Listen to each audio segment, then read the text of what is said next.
The Berenstain Bears Go to Camp by Stan and Jan Berenstain.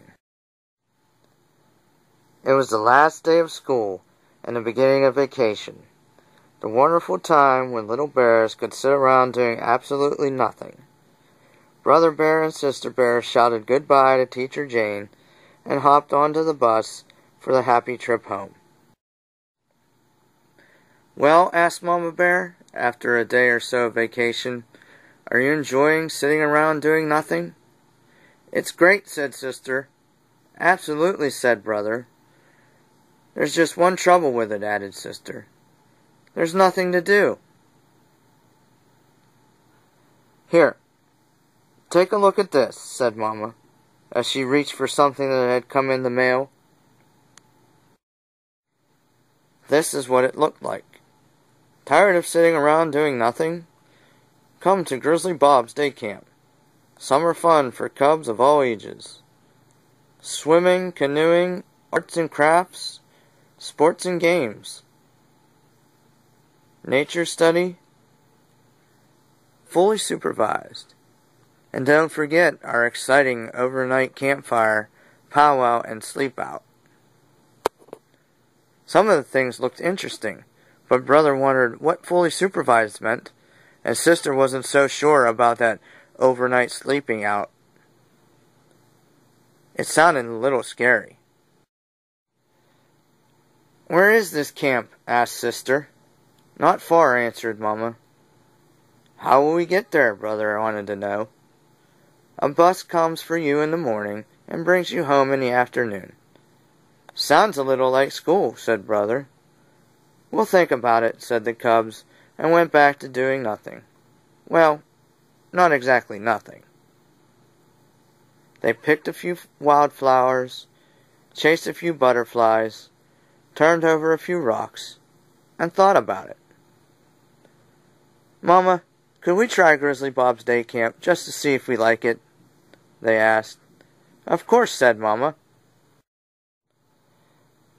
A couple of mornings later, Brother and Sister were in camp shorts and t-shirts, all ready and waiting when the bus came. It didn't look much like the school bus, and Grizzly Bob didn't look much like Teacher Jane, and the camp didn't look anything like school. Grizzly Bob had built his camp beside a lake at the edge of the forest. There were log buildings, a flagpole flying the camp flag, a big bulletin board with camp rules. There certainly were a lot of rules. Some interesting paths, a roped-in place to swim. There was even a big red canoe. Bob had made name tags for the cubs. "You're campmates now, so you better get to know each other," he said. Then he took them on a tour of the camp. There was an office with a desk where he did his paperwork, and a first aid corner full of bandages and things for cuts and bruises. There was a rec hall to go into when it rained. Rec was short for recreation. There was a picnic place and a barbecue pit where they roasted hot dogs for lunch. Sister burned hers a little bit.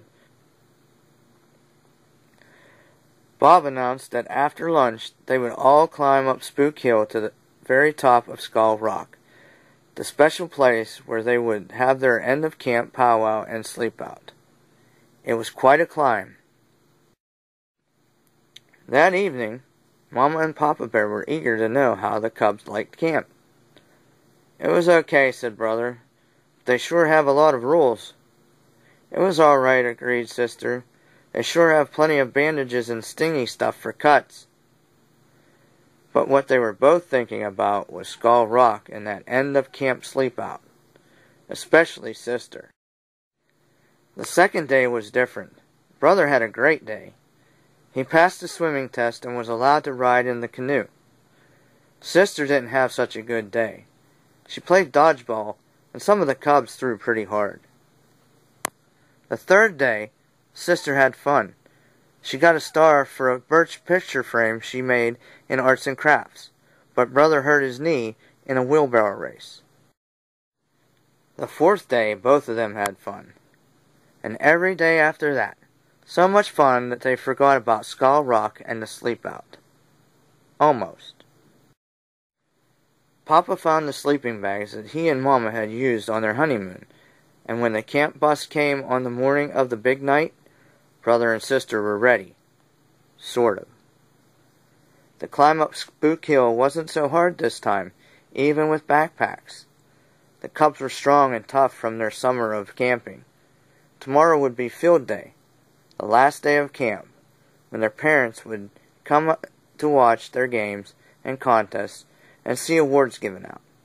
But for now, all the cubs could think about was that big sleep out. It was just beginning to get dark when they reached Skull Rock. Grizzly Bob built a campfire.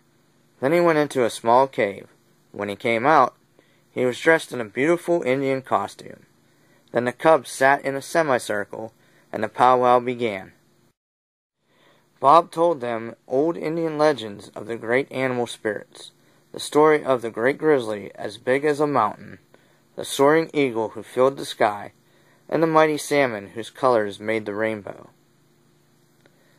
As Bob told the old stories, the cubs could almost see the wonderful creatures in the firelit smoke as it curled up into the night sky.